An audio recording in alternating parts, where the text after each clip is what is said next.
Voy a empezar a grabar. Ya, como ya vieron ustedes, la semana pasada hablamos de los mecanismos de resistencia antibiótica de forma general. Después vimos la resistencia de los gram positivos, donde están los dos microorganismos más importantes, que es Staphylococcus aureus y Enterococcus, como miembros de los gram positivos que tienen mucha resistencia antibiótica. Ahora nos toca revisar el otro gran grupo, que este es el grupo, entre comillas, pesadilla, debido a que son los más resistentes que hoy día existen en el mundo. De hecho, muchos pacientes fallecen a consecuencia de no tener una terapia antibiótica que los pueda tratar. Entonces, hoy día, la clase de hoy va a ser de resistencia antibiótica de las bacterias gram negativas. Al igual que las clases de la semana pasada, esta clase aporta al resultado de aprendizaje número 2, ya que empezamos a interpretar resultados de exámenes microbiológicos y de susceptibilidad a los antimicrobianos, relacionándolos con los cuadros clínicos y otros parámetros biológicos. Todavía no entramos a esa parte, pero ya vamos a entrar.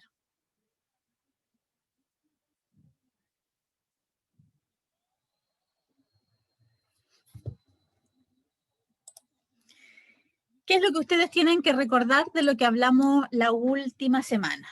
Que existe un problema a nivel mundial que es de salud pública. Y es que la resistencia a los antimicrobianos pone en peligro la eficacia de la prevención y tratamiento de una serie de cada vez mayor de infecciones por, y esto es harto ojo para ustedes, bacterias, virus, hongo y parásitos.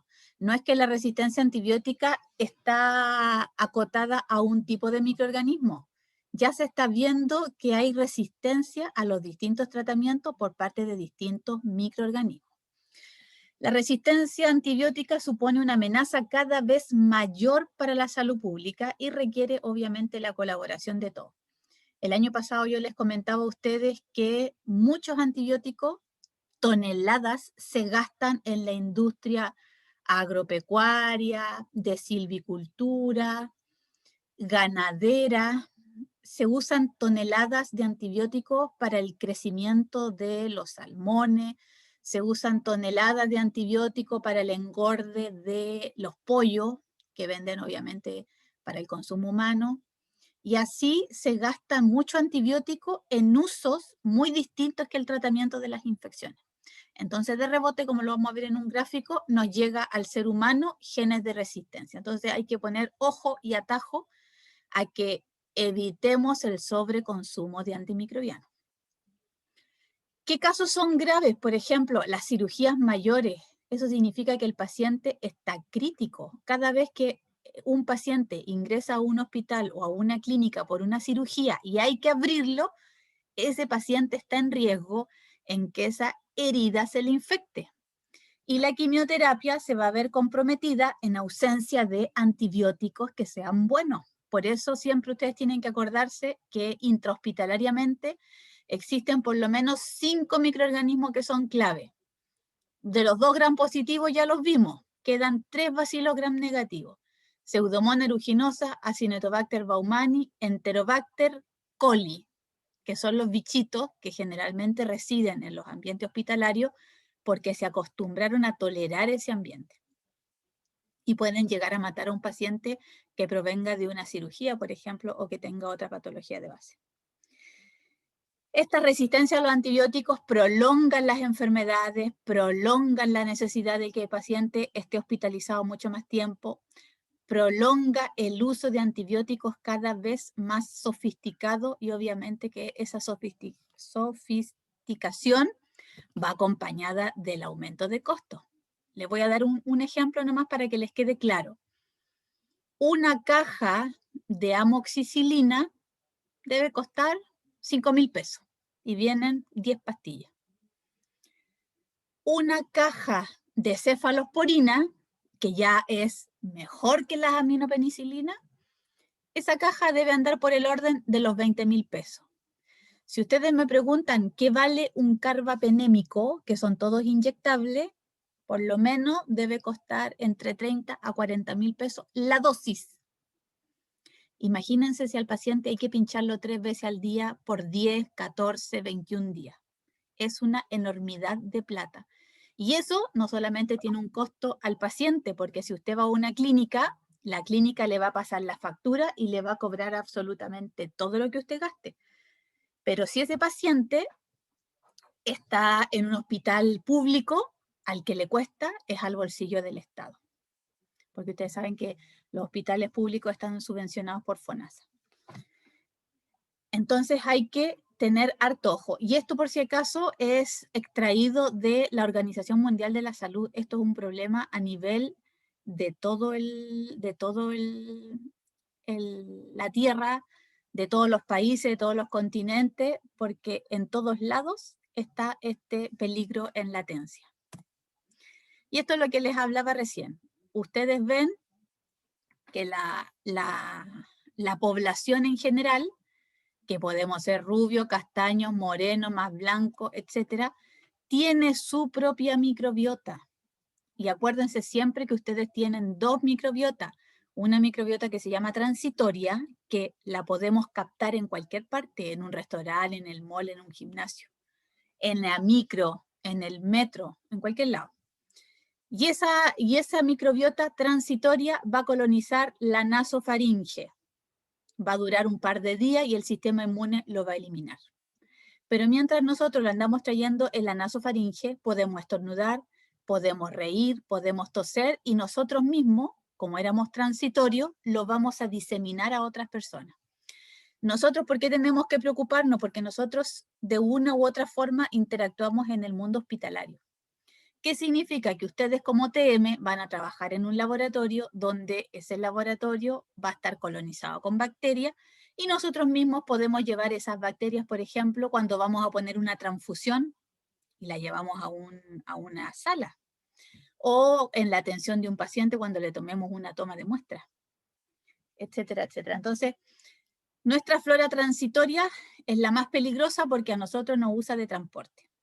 Y nuestra flora normal, que es la con que empezamos a colonizarnos desde chico y mantenemos esa flora constituyente durante la mayor parte del tiempo. Esa es la flora residente. Entonces nosotros, ¿de dónde podemos empezar a adquirir esta flora transitoria que es la peligrosa? De los animales, no solamente de las mascotas que ustedes tienen en la casa, porque nuestras mascotas tampoco están libres de microorganismos. Los gatos, los perros generalmente suelen tener sus propias bacterias, sus propios hongos y pueden transmitir. Entonces tenemos animales de la vida libre, que ellos pueden acarrear bacterias resistentes a los antibióticos del agua, de la tierra donde ellos habitan.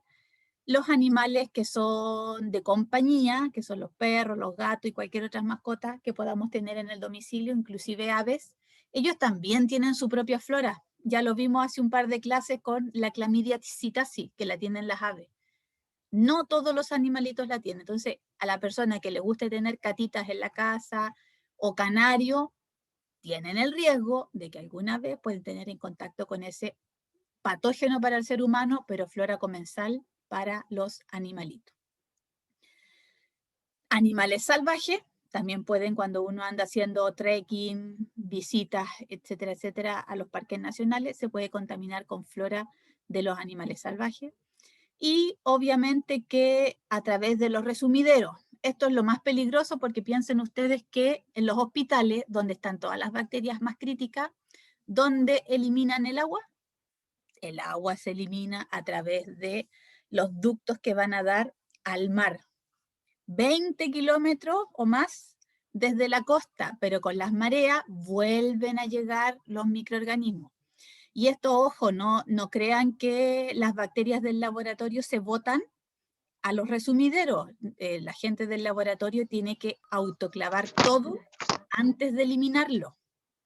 Nosotros no botamos nunca una muestra al alcantarillado. Siempre se autoclava. Pero no es lo mismo un paciente, por ejemplo, que está con infección urinaria y que orina en el baño, tira la cadena y se van las bacterias que acarrean la resistencia antibiótica al agua.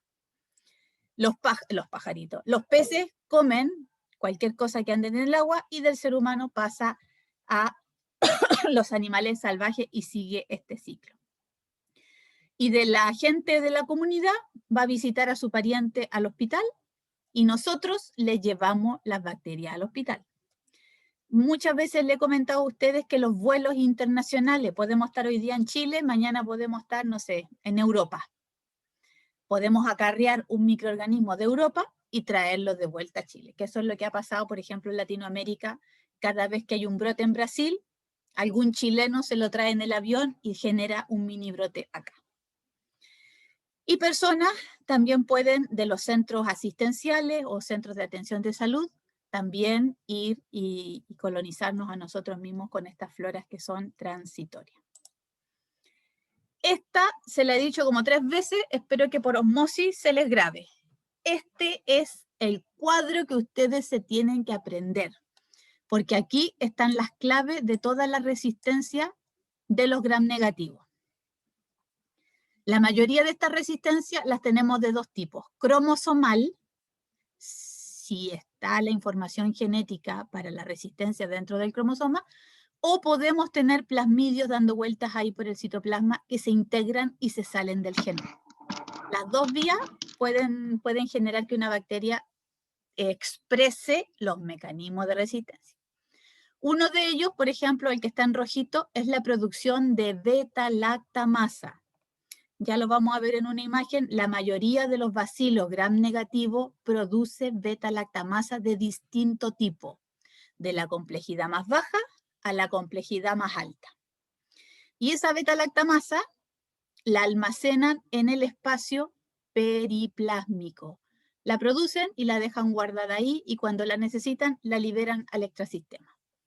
Es el número 1. El segundo, fíjense acá, las porinas. Acuérdense que yo les he dicho que las porinas son proteínas transmembranas que a través de un receptor específico deja pasar una sustancia del exterior al interior. Y esas porinas son chiquititas, tienen un lumen pequeñito. Por eso los gram negativos son resistentes naturales a la vancomicina y no les sirve. Porque la porina tiene así un lumen y la vancomicina es así una molécula. Entonces, hay bacterias que son capaces de cerrar las porinas, las cierran y por lo tanto el paso del antibiótico queda suspendido. Ese es un caso, por ejemplo, de resistencia a los carbapenémicos en algunas bacterias. Otras bacterias sobreexpresan bombas de eflujo. También son proteínas, fíjense, transmembranas, las atraviesan enteras, que tienen un sistema que entra el antibiótico, por ejemplo, por la porina, el antibiótico entra al citoplasma y la bomba de flujo las echa hacia afuera. Estas bombas de flujo tienen un gasto, por si acaso, energético. No todas las bacterias son capaces de producirla. ¿Qué mecanismo de resistencia? ¿Sí? ¿Cómo se inducía la resistencia a la clindamicina? Porque ¿En los gram me acuerdo positivos? Claro. Ya, en el caso de los gram positivos tienen que acordarse que la inducción de la resistencia a la clindamicina va por un antibiótico de otra familia que es la eritromicina.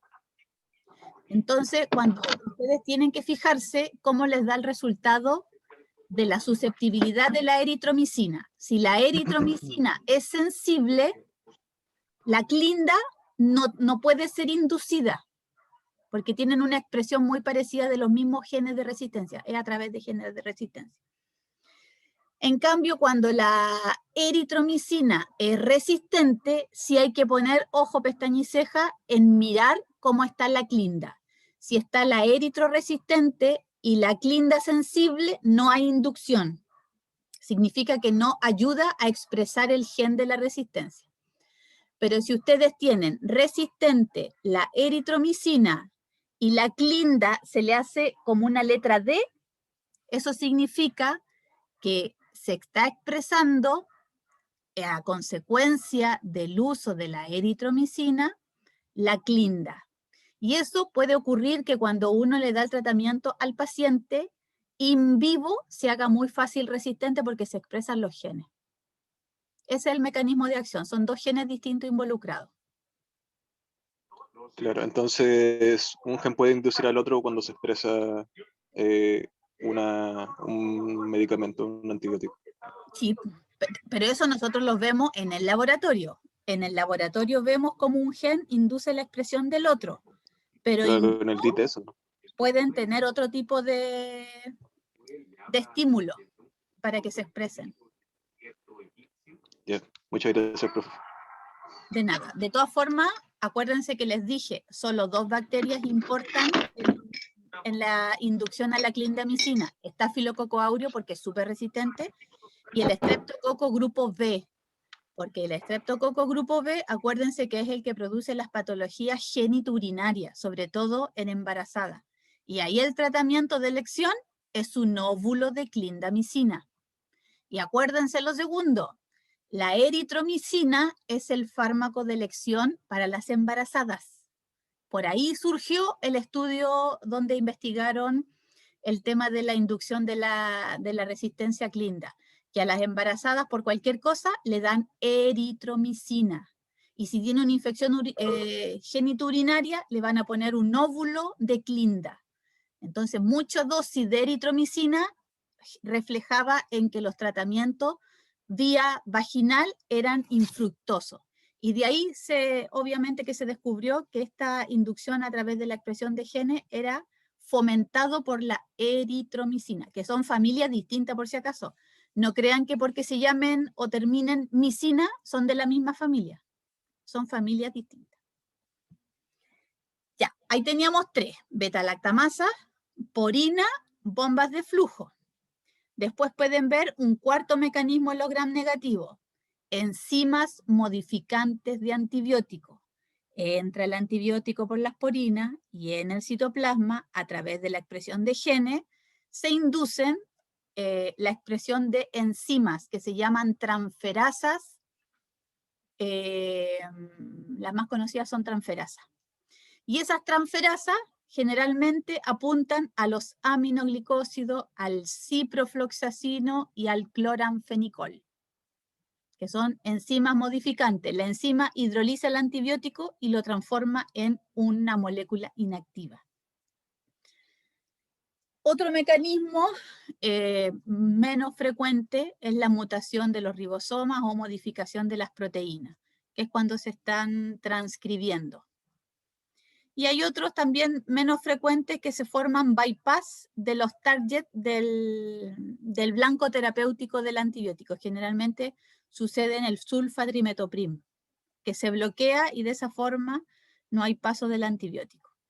Fíjense que esos cuatro son los mecanismos más importantes que tienen los gram negativos: porinas, beta-lactamasa, bombas de flujo y enzimas, nada más. El resto son tan chicas que no interfieren mayormente en la diseminación de la resistencia.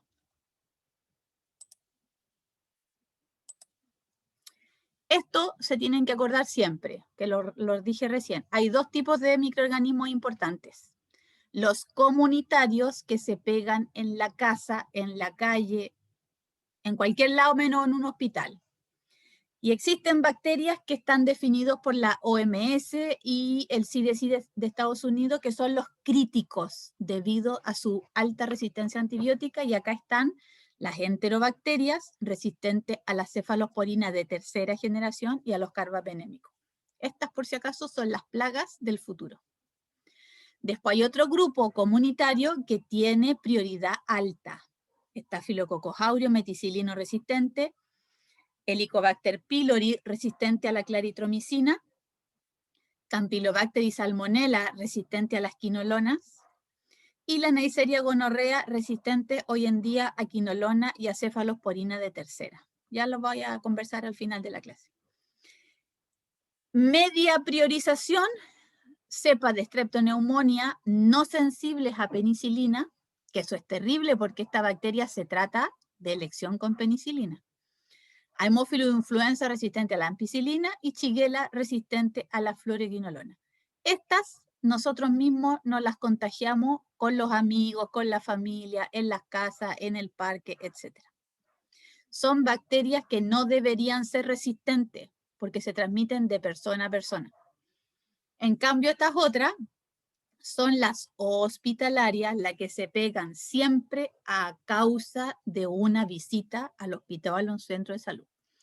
Y los más críticos son iguales, enterobacterias resistentes a cefalosporina de tercera o carbapenémico, y les añadimos a las amigas Pseudomonas aeruginosa y Acinetobacter baumannii resistente a los carbapenémicos. Estas dos últimas son las que están matando a la gente. De prioridad alta, nuevamente Enterococcus y Staphylococcus meticilino resistente y vancomicino resistente. Estos sí o sí se pegan a través de un contacto estrecho desde el hospital o alguien que haya estado hospitalizado. Pueden ser las dos causas. Y entrando de lleno a los gram negativos. Estas son los principales mecanismos que tienen los gram negativos para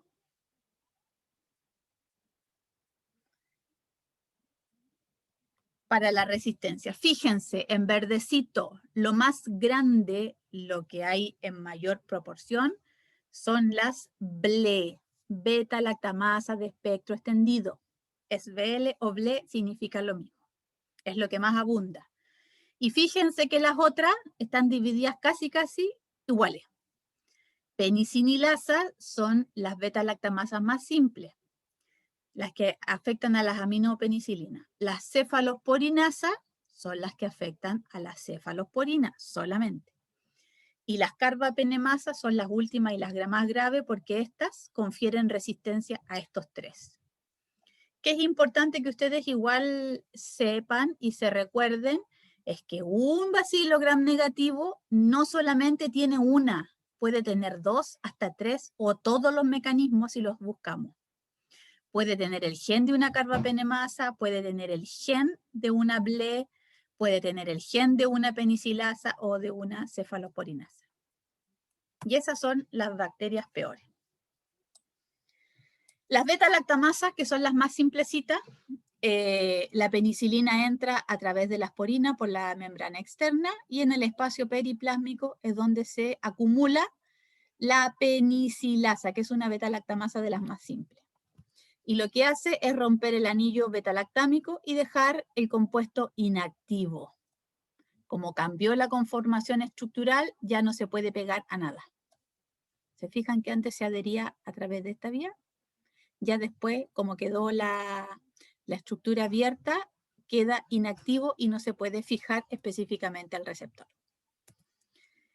Las beta-lactamasas, en general, se clasifican según dos científicos muy famosos. Este es Ambler y después hay otro que se llama Jacobs. La clasificación de Ambler, que es la más común y es la que ustedes van a encontrar en internet y en la literatura, las clasifica en 4 grupos. Las A, las B, las C y las D. Dentro de la A tenemos 2 tipos.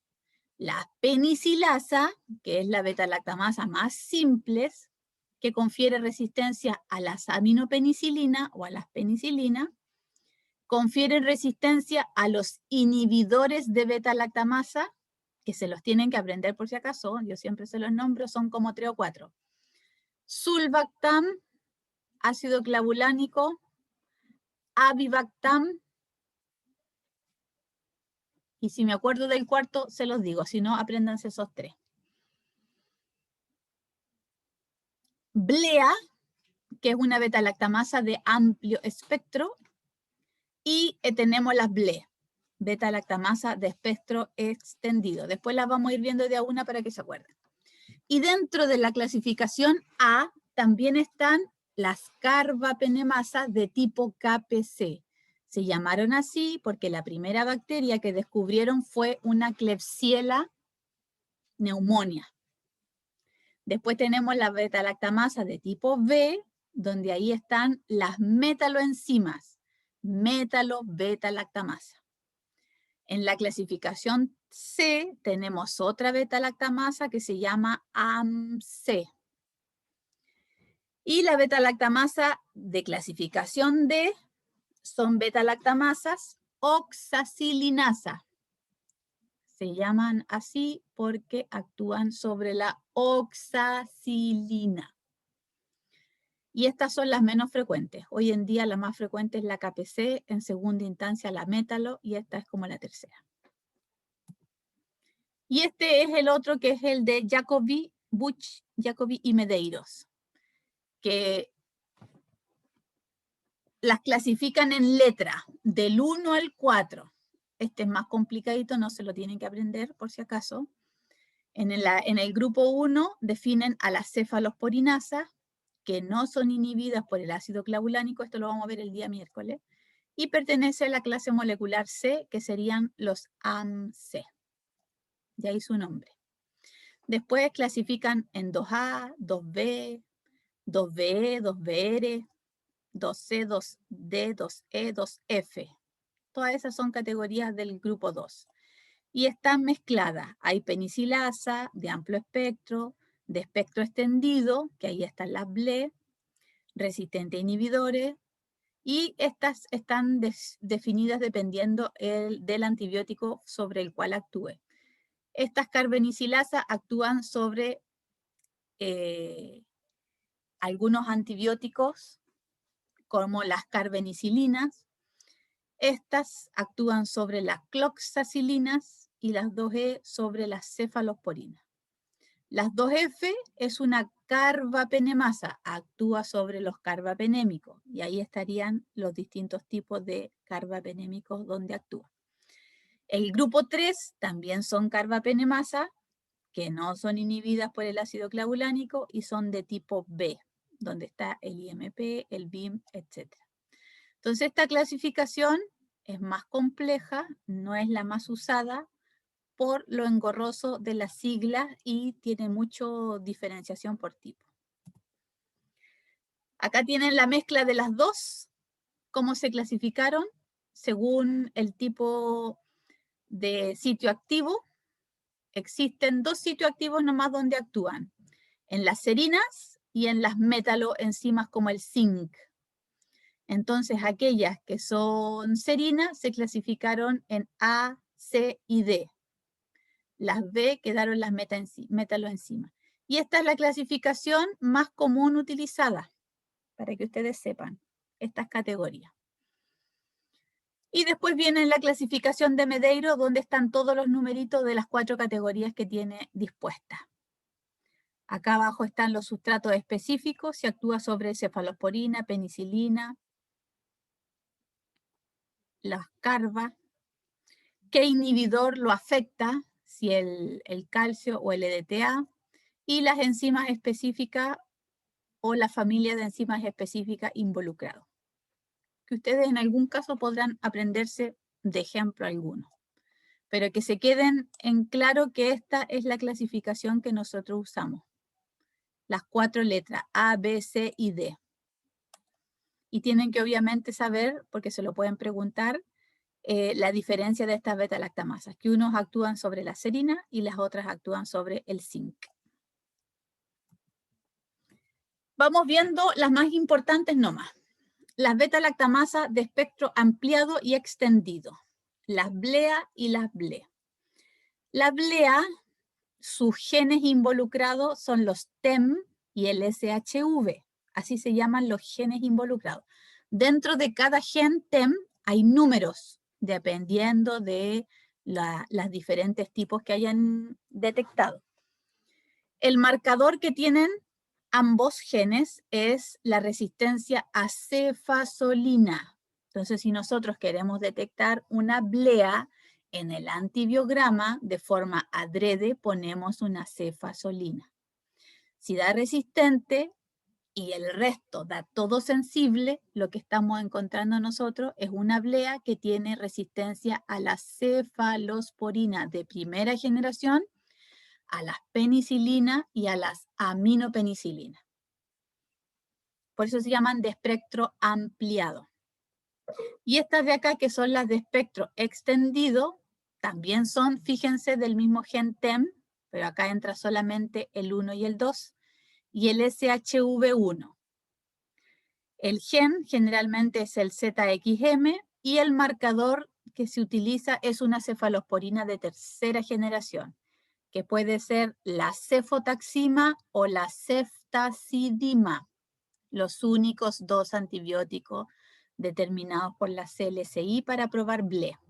Y acá se hace una técnica que la vamos a ver el día miércoles que se llama el test de doble disco. Ahí se los voy a enseñar para que ustedes lo puedan aprender. Entonces, estos dos son los marcadores. Si da ceftazidima resistente o cefotaxima resistente y la ponemos con un inhibidor de beta-lactamasa y cuando pongamos el inhibidor, el halo se agranda, significa que estamos en presencia de una BLE. Y aquí hay que poner ojo con el cefoxitin porque el cefoxitin nos diferencia entre AMC y BLE.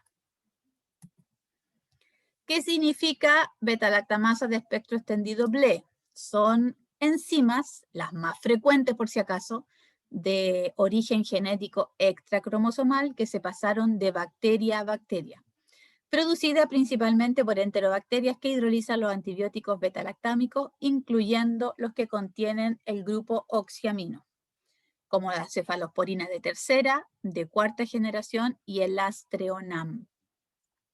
Estas enzimas derivaron por mutación de las beta-lactamasas de amplio espectro presente en la mayoría de las enterobacterias. Y esto es lo clave, para que lo marquen y lo subrayen. Las BLE suelen ser inhibidas por inhibidores de beta-lactamasa. Y por eso se pone siempre un disquito de ácido clavulánico cerca de una cefalosporina. Si el disco con ácido clavulánico, como inhibe a la beta-lactamasa, el halo más grande y este es más chico, significa que estamos en presencia de una BLE. Ese es el test de doble disco que se los voy a mostrar el día miércoles. ¿Qué quiere decir de espectro extendido? Que afectan a distintos grupos de antibióticos. Afectan a las aminopenicilina y penicilina, afectan a la cefalosporina de primera, de segunda, de tercera y las BLE a los monobactámicos. El monobactámico, si no se acuerdan, es el astreonam.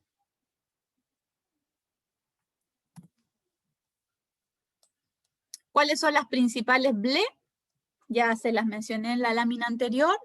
La principal familia de BLE son las TEM, que vienen de mutaciones de la TEM1 de Escherichia coli y han surgido miles de variantes. ¿Cómo nosotros podemos conocer la variante? Detectamos una cepa BLE, hacemos una extracción de ADN, buscamos compartidores específicos, los distintos genes que andemos buscando, y cuando coincidamos con un TEM, se corta, se manda a secuenciar y se compara en las bases de datos. Y si no está descrita, vamos a encontrar la variante número 141. Las más frecuentes es la TEM10, la 12 y la 26. El SHV también es súper frecuente. Originalmente nació de una Klebsiella pneumonia y debido a las múltiples mutaciones, hoy en día hay más de 41 variantes. Las más conocidas es el SHV12 y el 5. Y las más frecuentes de todas es la CTXM, que estas provienen de una cluivera, que también es una enterobacteria. Difícil de diagnosticar porque se confunde muchas veces con un enterobacter, una hafnia, da bacteria muy parecida a esa. Y como esta es la familia más frecuente, hay más de 132 variantes. La más común y la más frecuente es la CTXM14, la 3, la 2, la 15. Nosotros en la universidad, hace muchos años atrás, cuando estaba un profe que no alcanzaron a conocerlo ustedes, que es Juan Silva Ávalo, y el profe John, perseguimos durante todo un año o casi 2 años gaviotas. Entonces tomábamos muestras de las deposiciones de gaviota, porque ustedes saben que las gaviotas, cuando hace frío en Chile, andan para el hemisferio norte en el calor. Cuando en el hemisferio norte empieza a hacer frío, se vienen para Chile en el verano. Entonces tomamos muestras durante 2 años de las deposiciones de gaviota, se aislaron muchas cepas de coli, de Klebsiella, de las bacterias que ustedes se imaginen, Y en la Escherichia coli específicamente buscamos BLE. Y ahí el profe John encontró un montón de ZXM que no habían sido descritos. Por lo tanto, el profe John tiene una publicación en que descubrió estas enzimas en gaviotas. ¿Y eso qué significa? Que las gaviotas trasladan los genes de resistencia de Chile al hemisferio norte y del hemisferio norte a Chile. Por si acaso, para que vean ustedes la magnitud de lo que es la resistencia antibiótica. Y esto es para que vean y me crean cuando yo les digo que afecta mundialmente, es porque afecta mundialmente y no viene de ahora, viene de hace muchos años atrás. Fíjense, este primer mapa es antes del 2005 y esos globitos indican que en esos países encontraban BLE en ese tiempo. Si ustedes se fijan, el color que predominaba mayormente era el color verde. Por lo tanto, en la época pre-2005, lo que más había era la cepa de color verde que tenía el gen CTXM2. Con el paso de los años fue disminuyendo, disminuyendo, disminuyendo hasta la época actual, que ya casi no se ve CTXM2. Fíjense lo que pasó entre el 2005 al 2008. Los colores cambiaron y ahora si ustedes se fijan, los colores que más predominan ahora fueron los rojos. ZX, ay, que me da con la Z. CTXM15, que antes había la nada misma y hoy en día es una de las que tiene mayor cantidad de frecuencia. Y fíjense del 2009 al actual, sigue estando marcado el rojito, pero ya empezaron a aparecer más celeste y por todas las partes del mundo. Y eso lo mismo pasó acá en el gráfico. Por el 2005 no había casi ni una CTXM14 y a la fecha actual están casi igualitas con la 15. Entonces estas son las dos más frecuentes que hay últimamente en BLE. Por eso sigue siendo hasta el día de hoy la familia más diseminada de las beta-lactamasa. De las BLE, perdón, beta-lactamasa de espectro extendido. Otra beta-lactamasa, como ya se los dije, son las AMC, que pueden ser cromosomales o pueden ser plasmidiales. Y estas enzimas son serin beta-lactamasa.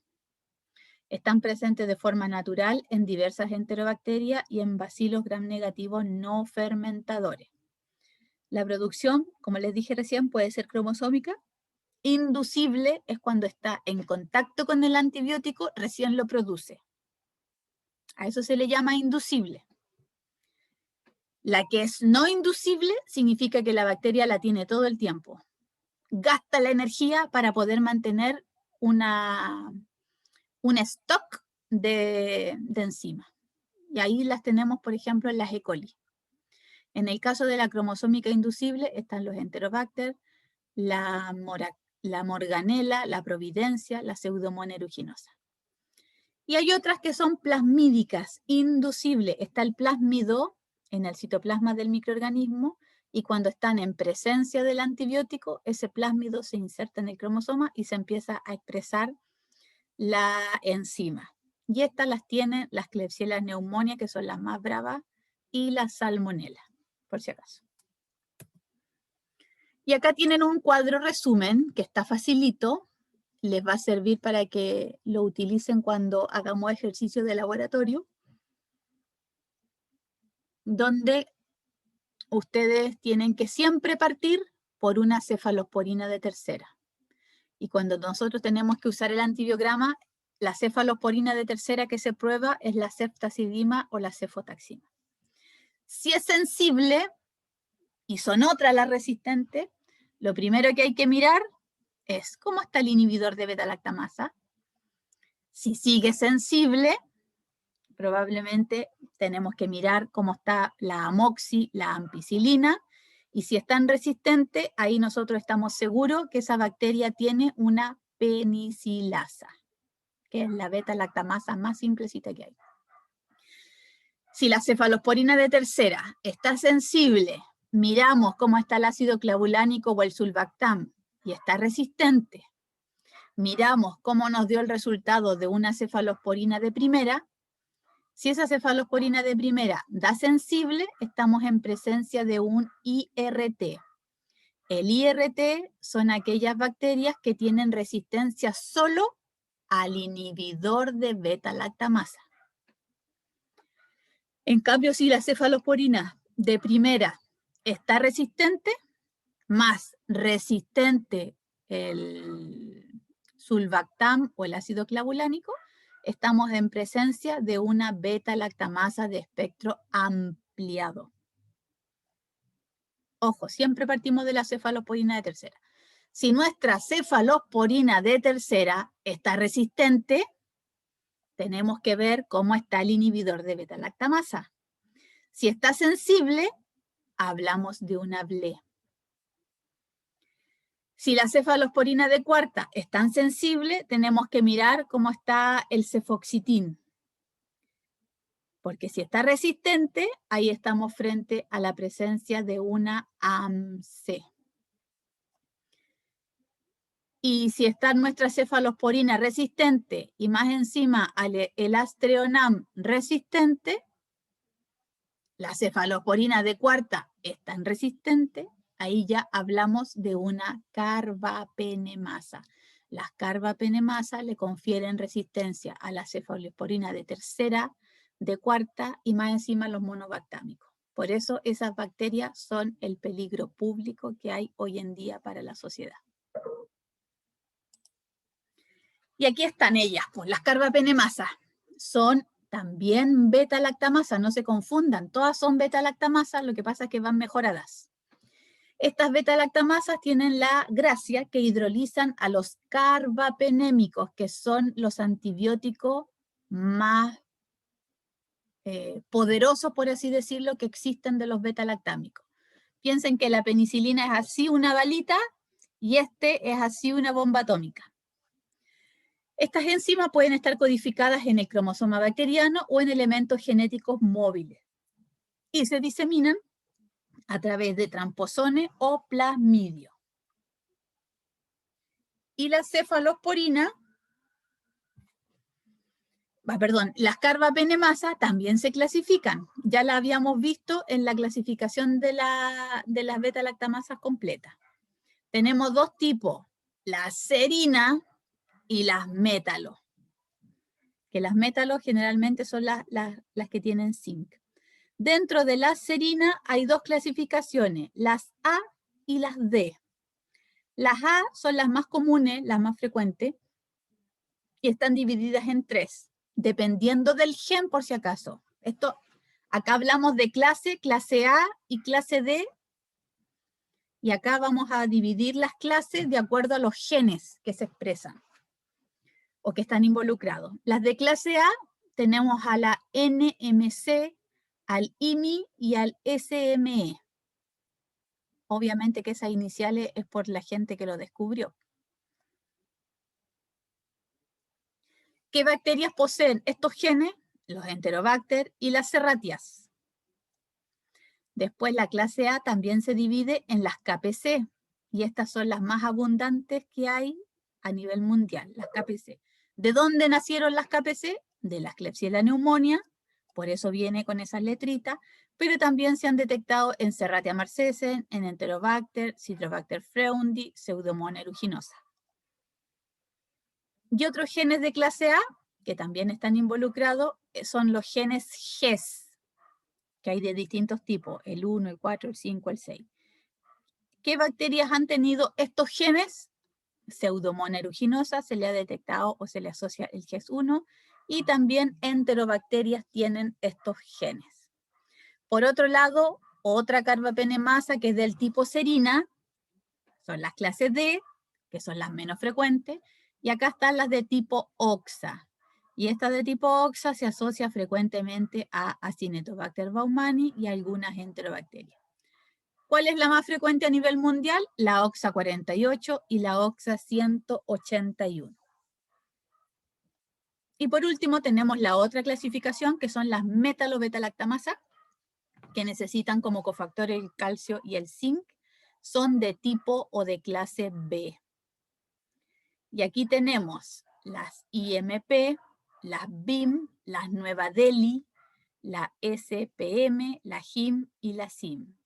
Y estos se asocian a Serratia marcescens, a Pseudomonas aeruginosa, a Acinetobacter baumannii, Klebsiella pneumonia y E. coli. Número 1, KPC. Número 2, la clase B. Por si acaso, para que lo tengan ahí en el tapete. Fíjense, ¿cuál es la única clase que no está acá? Yo les dije que eran 4. ¿La C? La C. ¿Quién no está acá? La HAMC, que es la clase que nos falta. ¿Y por qué no está? Porque son beta-lactamasas de amplio espectro. Están dentro de esa categoría. Dentro de las carbapenemasas yo les dije que la más frecuente es la KPC.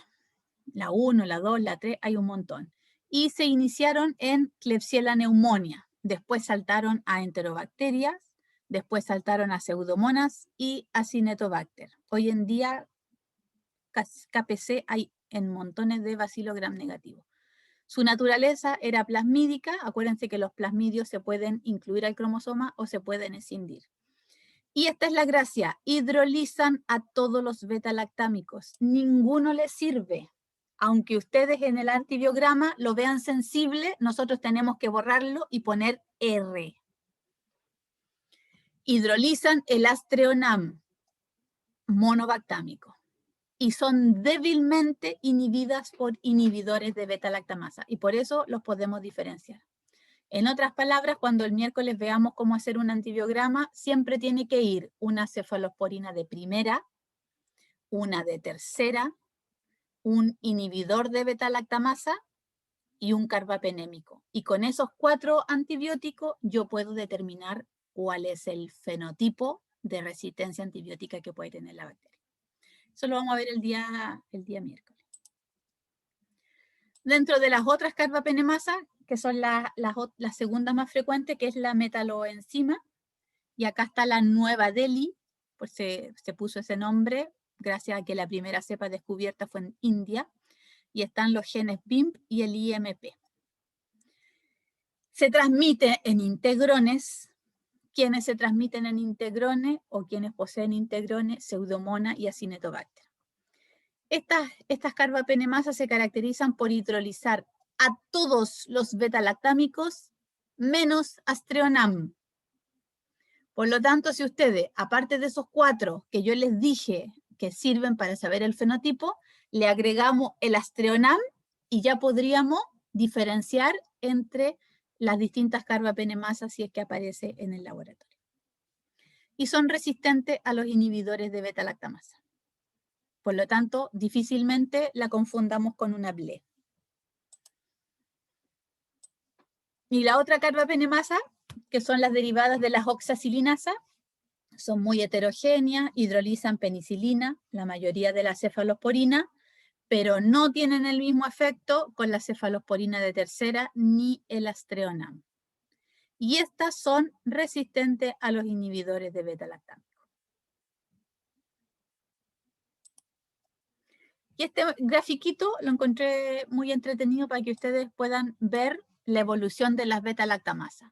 Las penicilinas como antibiótico, homológuenlo al mono. La cefalosporina de primera generación, cuando ya íbamos avanzando en los homos. Los monobactámicos iba más o menos paradito. Ya la cefalosporina de tercera y de cuarta ya era el Homo sapiens. Y las carbapenemasas, los carbapenémicos, perdón, el hombre del día moderno. Entonces, esa es la diferencia que tenemos con todos los beta-lactámicos. Las penicilinas son las más chicas y los carbapenémicos son los más modernos.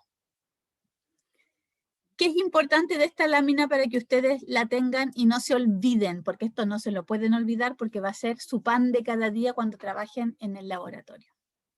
Las beta-lactamasas de espectro reducido afectan a las penicilinas y a las aminopenicilinas.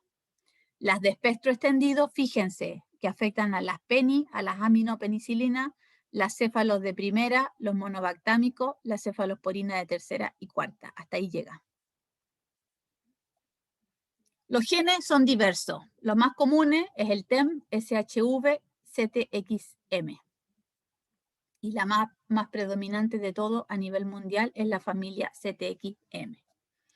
Las carbapenemasas extremas, que son las más malas, las KPC en primer lugar, fíjense, resiste a todo, de lado a lado, desde penicilina, todas las cefalosporinas, los monobactámicos y los carbapenémicos.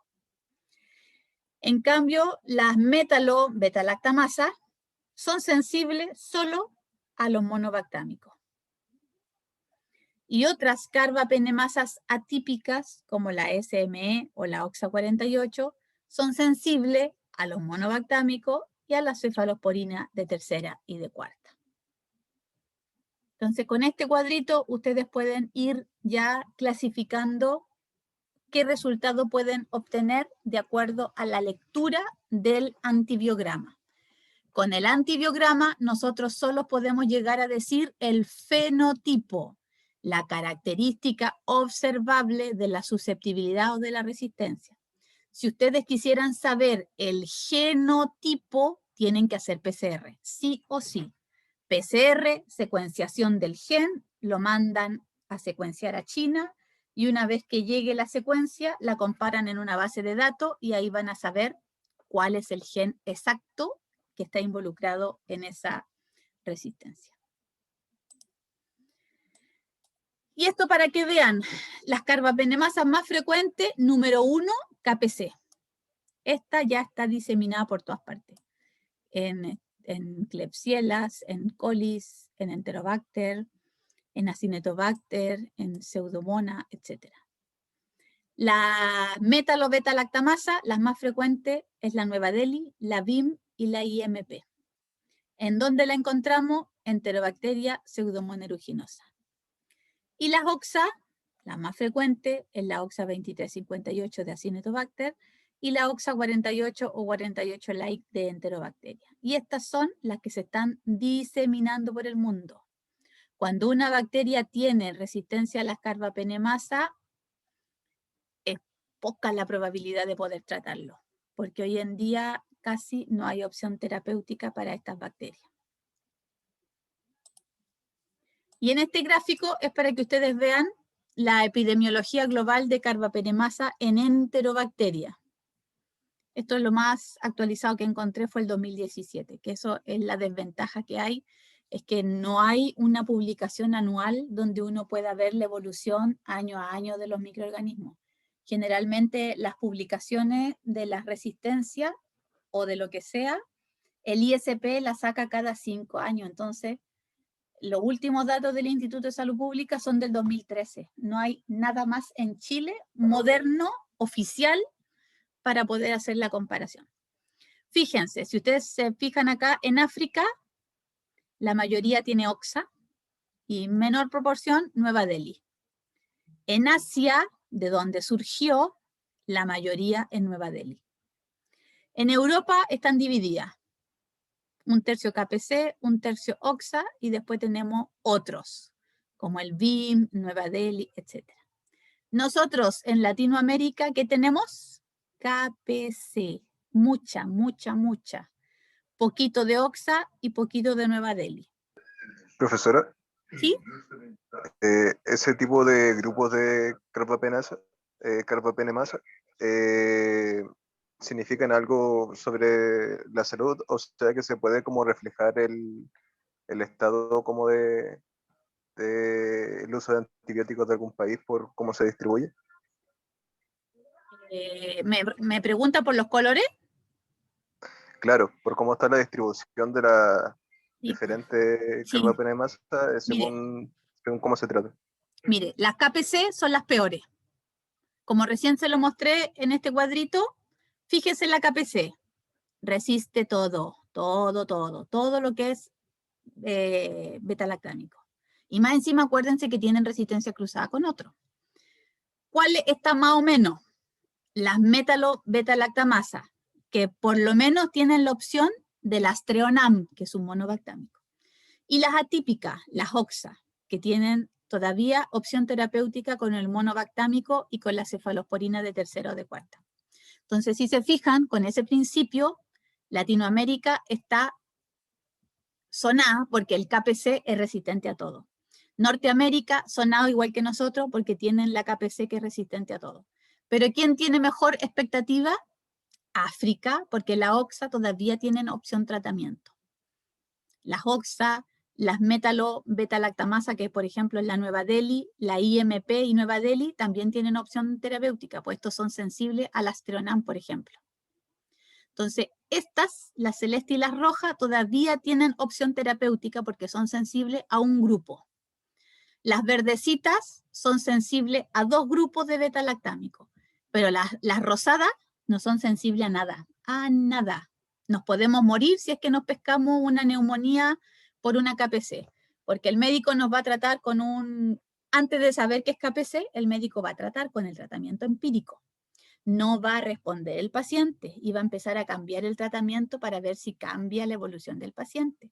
Y ahí se puede gastar un par de días en darse cuenta por el laboratorio que están frente a una KPC. Entonces, paciente con KPC, paciente que tiene por lo menos un 50% de riesgo de fallecer solo por el hecho de tener esa cepa. Así que es preocupante, preocupante. Así que lo único que hay que hacer es educar, detectar y prevenir. Porque tratar mucho no se puede. Y esto es para que vean igual el impacto que hay en Latinoamérica más o menos, ¿eh? Porque me metí con México igual. Esto lo publicó el Malbrán. Malbrán es el ISP de Argentina. Cuando ustedes estén titulados, hagan el curso de resistencia antibiótica que hace el Instituto Malbrán. No es caro, lo pueden hacer online o lo pueden hacer presencial. Todos los años dictan un curso y es buenísimo. Fíjense, ¿cómo están los Acinetobacter resistentes a carbapenémico? En México, el 75%. Guatemala, el 48%, Salvador, 42%, Colombia, el 55%, Ecuador, 83%, Brasil, el 80%, Perú, 78%, Bolivia, 57%, Argentina, el 80% y Chile, el 70%. Entonces, si se fijan, Latinoamérica está sonado porque tiene alta resistencia a carbapenémicos de los Acinetobacter. ¿Se acuerdan donde yo les he contado que los Acinetobacter residen dentro de un hospital? ¿Tienen buena memoria o no? En los ventiladores mecánicos. Por lo tanto, imagínense tener en Chile el 70% de los ventiladores con potencial posibilidad de tener Acinetobacter. Acá, no sé si les conté, parece que sí. Acá un profe que es médico, todavía trabaja en Antofagasta, el Alcides Zambrano, que es UCIsta, se le moría el paciente de la cama 7 de la UCI del Hospital Viejo. El año del cohete, por el 2000 y tanto, 2002, 2003. Cuando ya iban como en el 7º paciente muerto de la misma cama 7, se les ocurre investigar la muestra y empezaron a comparar las muestras y esa fue la tesis de ese profe de magíster, de ese médico. Y ahí se dio cuenta que en ese ventilador estaba colonizado con Acinetobacter baumannii súper resistente. Entonces, obviamente que si un paciente está en UCI, está grave. Y si más encima, estando en su patología de base grave, está respirando bacteria, lo matamos. ¿Qué alternativa existe? Porque no todo es malo en este mundo.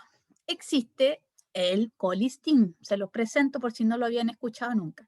El colistin es una molécula muy pequeñita que se llama químicamente polimixina E. La primera que apareció fue esta estructura de acá, que era la polimixina B, muy buena para los gram positivos. Le cambiaron algunos compuestos químicos y pasó a ser polimixina E, nombre comercial colistin. Este colistin últimamente, en los últimos 5 años, ha tomado relevancia porque ha mostrado ser sensible a las bacterias que tienen resistencia a los carbapenémicos. Este es un polipéptido cíclico, es chiquitita la molécula, caracterizado por una cadena peptídica que se encuentra unida a un ácido graso. Y esto es lo importante, es el último recurso para tratar infecciones por bacilos gram negativo XDR. Existe el MDR multiresistente, que resisten a 3 familias distintas, con opción de tratamiento por otras 3 familias. ¿Ya? Tengo 3 malas y 3 buenas. Después tenemos los XDR, que son resistentes a más de 3 familias, pero ya con 2 opciones terapéuticas. Y existe otro que se llama PAN resistente, que ya resiste a múltiples familias de antibióticos y no tiene opción terapéutica. Entonces, este fármaco está de reserva en todo el mundo para tratamiento solo de bacilo gram negativo, carbapenemasas positivo. Igual se prueba la susceptibilidad porque puede que existan bacterias resistentes. ¿Cuál es el espectro del colistín? Fíjense, todos estos son sensibles. Salmonella, Pseudomonas, Cinetobacter, coli, anaerobio, Haemophilus influenza, Klebsiella, Shigella, Enterobacter, Bordetella. Entonces es muy bueno para tratar cualquier bacteria de este tipo que sea resistente. ¿Quiénes resisten naturalmente al colistín? Para que se lo graben y no se les olvide: Proteus, Serratia, los gram positivos, las Bruselas, los coco gram negativos y la Burkholderia.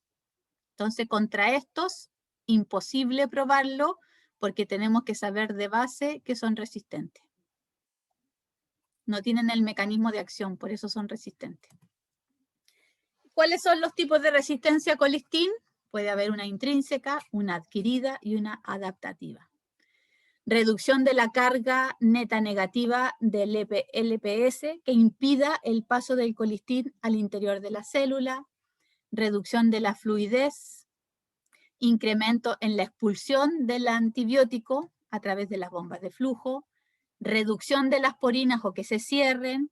Que el microorganismo forme cápsula, y acuérdense que la cápsula es una cosa que lo protege y por lo tanto impide la penetración de un antibiótico. Que se generen muchas vesículas entre el antibiótico, pero se vapulicen al interior y no tenga como activarse o ser activo. Y la pérdida de LPS, como por ejemplo en Acinetobacter baumannii. Y hoy en día, esto es una publicación en la revista Lancet que salió en 2016, emergencia de resistencia a colistín mediada por plásmido. El mecanismo se llama MCR1 en animales y en humanos. Entonces hay que tener ojo y hay que estar atento a no malgastar las pocas posibilidades que tenemos de tratamiento antibiótico. El día que hagamos ejercicio, el miércoles, les voy a mostrar unos resultados donde ustedes van a ver que el bichito es resistente a todo. Entonces el médico no tiene con qué tratarlo.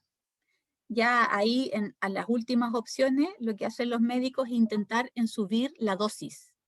Entonces, si el bicho es resistente a 1 microgramo, le dan 2, con las consecuencias de echarle a perder el hígado, el riñón, el oído, etc. Y ahora les voy a mostrar, para finalizar, algunos datos de importancia, por si acá. Esto es súper importante para que ustedes lo sepan. Si bien no es el mecanismo de resistencia que estamos viendo ahora, pero es para que sepan que los bichitos se están poniendo cada vez más malos. La Neisseria gonorrea, yo se los conté en alguna clase, parece que la del lunes de la semana pasada, que la penicilina, en los cartelitos donde hacían publicidad, decía: la penicilina permitió que el soldado volviera a casa, o la penicilina cura gonorrea y sífilis en 4 horas. Entonces, ¿para qué les digo este relato? Para que ustedes vean que en los años 40 las Neisseria eran muy sensibles a todos los antibióticos y presentaban alguna resistencia muy básica a la sulfa. La sulfa, por si acaso, es la pastillita negra de carbón. Esa se llama sulfa-guanidina. De ahí viene la sulfonamida, es parte de ese principio activo. Entonces había poca resistencia en los años 40, se empezó a ser resistente por allá hasta los 60 y ya en los 70 había mayor resistencia. Fíjense, en los 40 empezaron a tratar la sífilis y la gonorrea con penicilina. Ya por el 45 habían cepas con alguna resistencia a penicilina. Empezaron a aumentar la resistencia hasta los años 80-90. Entonces, para el año 90, si usted quería tratarse una gonorrea con penicilina, no todas las cepas respondían bien. Por el año 50 empezaron a ser resistentes a las tetraciclinas. Y la última, que es como, entre comillas, lo pandémico, es que hoy en día, de los años 90 a la fecha, se hicieron resistentes al ciprofloxacino. Y esto es un clon que anda circulando, un clon de una Neisseria gonorrea, hoy en día resistente al cipro, que era el segundo tratamiento de elección. Y hoy en día tenemos cepas resistentes al cipro, resistentes a la acitromicina, y la última, que es la más importante, resistencia a la cefixima o ceftriaxona. Voy a hacer un paréntesis para contarle algo que a lo mejor no se lo he contado antes. Cuando un paciente está con meningitis, no sabemos qué bichito tiene meningitis, y el médico puede dar 2 tratamientos empíricos a los contactos estrechos para evitar que se les pegue la meningitis, porque son contagiosas. Entonces, uno de esos fármacos puede ser la rifampicina, y otro de los fármacos es la ceftriaxona, la ceftriaxona es el tratamiento de elección para la meningitis por Neisseria meningitidis. Entonces, como era muy efectiva contra su hermana meningitidis, también estaba como tratamiento, entre comillas, empírico para la Neisseria gonorrea. Y hoy en día tenemos, fíjense, al 2020, un clon resistente a la ceftriaxona y a la acitromicina. Por lo tanto, ustedes saben que la Neisseria gonorrea no se transmite por el ambiente, se transmite de persona a persona, por contacto sexual. Eso significa que mientras haya alguien con gonorrea, van a seguir personas transmitiendo el microorganismo. Vamos viendo los otros bacilos gram negativos para que vean cómo están de resistentes. Entre los últimos años, del 15 al 17, la susceptibilidad de coli, fíjense, era muy buena la genta, más del 80%, a la amicacina, que hay que tener harto ojo porque es muy buena la amicacina. Pero susceptibilidad baja al cipro, al cotrimoxazol, que es el sulfatrimetoprim, por si acaso, este es el nombre comercial. A la ampicilina, fíjense que es la más bajita que hay en gram negativo. Medianamente sensible a la cefotaxima, que es de tercera. Fíjense cómo están las coli en los últimos años. Alerta, casi nada. Al imipenem, casi nada. Y al meropenem, casi nada. Por si acaso, estos son los carbapenémicos que hoy en día tenemos acceso. Ertapenem, imipenem, meropenem. Y hay otro que se llama, que es más moderno, que se llama doripenem. Opción terapéutica para una coli existe, por si acaso. Vamos a ver la Klebsiella, que es la peor, la más mala. Porque acuérdense que la Klebsiella, aparte de mala y todo lo que le he contado, tiene así una cápsula que evita que algunos fármacos penetren. Genta, al 50%. Amicacina, opción terapéutica. Cipro, menos del 40%. Sulfa, menos del 40%.